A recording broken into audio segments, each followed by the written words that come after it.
ថ្ងៃនេះបានមកឃើញផ្ទាល់ហើយទឹកធ្លាក់7ជាន់ពិតជាស្អាតដូចគេនិយាយមែនដែលជាទឹកធ្លាក់ដែលគេទៅតែរកឃើញថ្មីនៅនឹងទឹកដីជីផាត់ហើយបានមកសហគមន៍ជីផាត់លើនេះក៏បានមកស្នាក់នៅនឹងរីសតទៅបើកថ្មីដូចគ្នាដែលនៅជាប់នឹងមាត់ទឹកជ្រោះបងប្អូនអើយស្អាតខ្លាំងមែនតើទាំងទេសភាពទាំងការច្នៃប្រឌិតជាមួយនឹងសកម្មភាពកំសាន្តសប្បាយផ្សេងជាច្រើនមុខហើយសំខាន់បានមកលេងនៅកន្លែងនេះយើងបានភ្លក់នៅម្ហូបឆ្ងាញ់បែបធម្មជាតិនៅក្នុងតំបន់គេនឹងតែម្ដងបាទជំរាបសួរពុកម៉ែបងប្អូនសម្រាប់ការមកលេងនៅកន្លែងនេះយើងត្រូវជិះប្រមាណ210គីឡូម៉ែត្រពីភ្នំពេញប្រើរយៈពេលប្រហែលជា3ម៉ោងដោយឆ្លងកាត់តាមផ្លូវលំនិងមានការឆ្លងឆ្លាងផងដែរហើយមិនដឹងថានេះជានិស្ស័យឬក៏ជាការចៃដន្យទេបងប្អូនដោយសារតែកន្លែងដែលពួកខ្ញុំបានមកគេនេះមានឈ្មោះថាអនុសាឡោញតែច្រឡំថាពួកខ្ញុំលួចមកបើករីសតអីអញ្ចឹងណាឥឡូវនេះខ្ញុំមក check in បន្តិចសិនមុននឹងទៅបន្ទប់កន្លែងដែលខ្ញុំគេនេះលក្ខណៈជា villa ដែលមាន private swimming pool ហើយមាន3បន្ទប់គេងអាចគេងបានពី10ទៅ12នាក់ស័ក្តិសមលក្ខណៈជាក្រុមគ្រួសារដែលមានសមាជិកច្រើនមិត្តភ័ក្តិអីមកជាក្រុមដឹងតែសប្បាយដោយសារតែនៅកន្លែងនេះធំរួមសុំជាមួយនឹងការកំសាន្តជាច្រើនដូចជាការជិះកង់មានទាំងកង់ធម្មតានិងកង់លក្ខណៈគ្រួសារបងអាចមកជិះលេងមកស្រឡាញ់សំខាន់នៅកន្លែងនេះមានកូនទឹកជ្រោះដែលមានសភាពទឹកឡើងថ្លាយងបងប្អូននៅជាមួយទៅឃើញកូនរុក្ខជាតិបៃតងឡើងស្អាតហ្មងមានប៉ុណ្្នឹងហើយគាត់ឆ្នៃបន្ថែមនៅកូនទឹកជ្រោះសពនិមិត្តជាមួយនឹងស្ពានឈើវែងកង់កវិចកវៀងកាត់ទៅតាមព្រៃអញ្ចឹងទៅបងប្អូនអាចមកដើរលេងហើយថតរូបបានស្អាតទៀតផងអត់ទៅសាមិនបានមកដល់តំបន់ព្រៃភ្នំហើយគាត់ចេះឆ្នៃប្រឌិតបាទធ្វើស្ពានឈើមានបាញ់ផ្សែងបាញ់អីអញ្ចឹងមកដាក់ភ្លើងពណ៌មកស្អាតខ្លាំងនៅអាហារដ្ឋានគេហ្នឹងគាត់រៀបចំជាសួនលីឡំជាមួយនឹងធម្មជាតិមានតោងជីមានអីអញ្ចឹងណាឥឡូវក៏លេងមកមើល private villa ដែលខ្ញុំគេនេះគឺន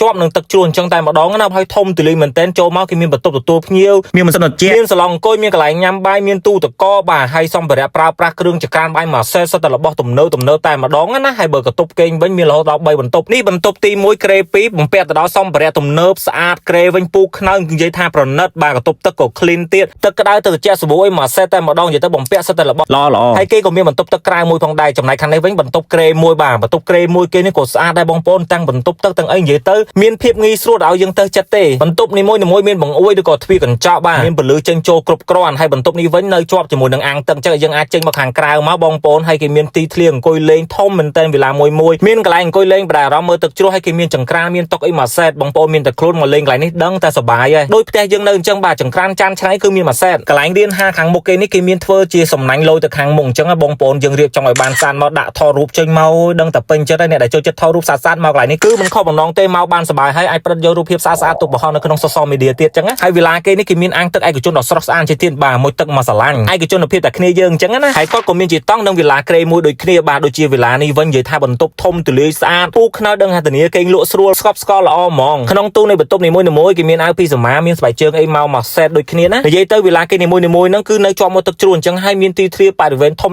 ល្អមែនតើនៅនឹងទឹកជ្រោះហ្នឹងហូរល្មមគេមានធ្វើជាតោងយើងអាចមកអង្គុយលេងហើយគេមានជាពងបណ្ដែតទឹកអញ្ចេះទៀតគេចងខ្សែជាប់អញ្ចឹងយើងអាចបណ្ដែតលេងនៅលើហ្នឹងជាជុំគ្នាអញ្ចឹងមានអារម្មណ៍ថាប្លែកម្យ៉ាងដែរបងប្អូនសប្បាយទឹកឡើងថ្លាត្រជាក់ស្រួលហើយនៅហ្នឹងគេមានដូចជាកូនទឹកអូទឹកជ្រោះអញ្ចឹងគាត់មានដាក់លបដាក់អញ្ចឹងមកលើកមកបងប្អូនអើយត្រីច្រើនមែនតើគាត់មានដាំទាំងបន្លែដាំឈើហូបផ្លែនឹងទិញពីសហគមន៍ដើម្បីគ្រប់គ្រងកន្លែងគាត់អញ្ចឹងហើយមើលការរៀបចំអាហារពេលល្ងាចគេនេះបងប្អូនអើយនិយាយមែនអត់ចាញ់លំដាប់កាយទេណាទាំងម្ហូបទាំងអីសុទ្ធសឹងតែជារបស់ក្នុងតំបន់មែនតើទៅកន្លែងគាត់នេះមិនថាបើមកសម្រាប់តែការរស់ស៊ីទេបងប្អូនគឺដើម្បីលើកមុខលើកមាត់នៅក្នុងសហគមន៍ជីផាត់ទាំងអស់គ្នាទាំងការហូបចុកទាំងការស្នាក់នៅហើយនឹងមានសេវា Wi-Fi ទៀតផងហើយបើសិនបើបានប៉ះបង្កងអ្នកជីផាត់នេះវិញបងប្អូនអើយដឹងតែឲ្យអួយហ្មងគ្រាន់តែបងប្អូនចង់បានត្រូវតែកំងមុនព្រោះថានៅនេះមិនបង្កងចិត្តមានទេបាទថ្ងៃណារោបានថ្ងៃខ្លះក៏អត់ដែរហើយចង់ភើគេនេះក៏ជំនាញទៀតទឹកត្រីកោះកងគេដាក់មកឡងចាប់ជាតិគ្នាល្អមែនតើហ្មងបងប្អូនដោយមកកន្លែងនេះបានទាំងសប្បាយលំហែអារម្មណ៍ហើយមកហូបឆ្ងាញ់ទៀតផងយប់ឡើងដាក់ជ្រុលអីមានទាំងឈុតស៊ុបឈីជ្រាន់ទៀតកន្លែងគេមានផាសុខភាពទៀតនោះដាក់មកផ្លឹបទៅភ្លឺល្មមនៅរដូវកាលនេះជីផាត់គឺថាកំពុងពេញស្អាតដែរបងប្អូនពេលខ្លះមានចោះអាពេលព្រលឹមអញ្ចឹងណាហើយបើលោកដ្រូនឡើងឃើញសមុទ្រពពកតែម្ដងអញ្ចឹងទៅភ្ញាក់មកនោះគឺថាមានអារម្មណ៍ល្អមែនតើហើយល្អមែនតើមកគេហ្នឹងគេមានថែមទាំងអាហារពេលព្រឹកឆ្ងាញ់ឲ្យទៀតអំបរត្រីងៀតមានបាយត្រីងៀតបាយសាច់ជ្រូកបាយសាច់មាន់ចៀនមានជាផ្លែឈើហើយមានជាភេសជ្ជៈកាហ្វេអីផងដែរញ៉ាំអាហារពេលព្រឹកនៅមាត់ទឹកជ្រោះអញ្ចេះមកហូបក៏ឆ្ងាញ់និយាយទៅជីវិតមានន័យមែនតើបងប្អូនអើយអញ្ចឹងស្រាប់ព័ត៌មានលម្អិតការកក់បន្ទប់ឲ្យបងប្អូនអាចតាក់ទងទៅកាន់ page គេនេះផ្ទាល់បានពីញ៉ាំអាហារពេលព្រឹកហើយគឺខ្ញុំទៅលេងទឹកជ្រោះ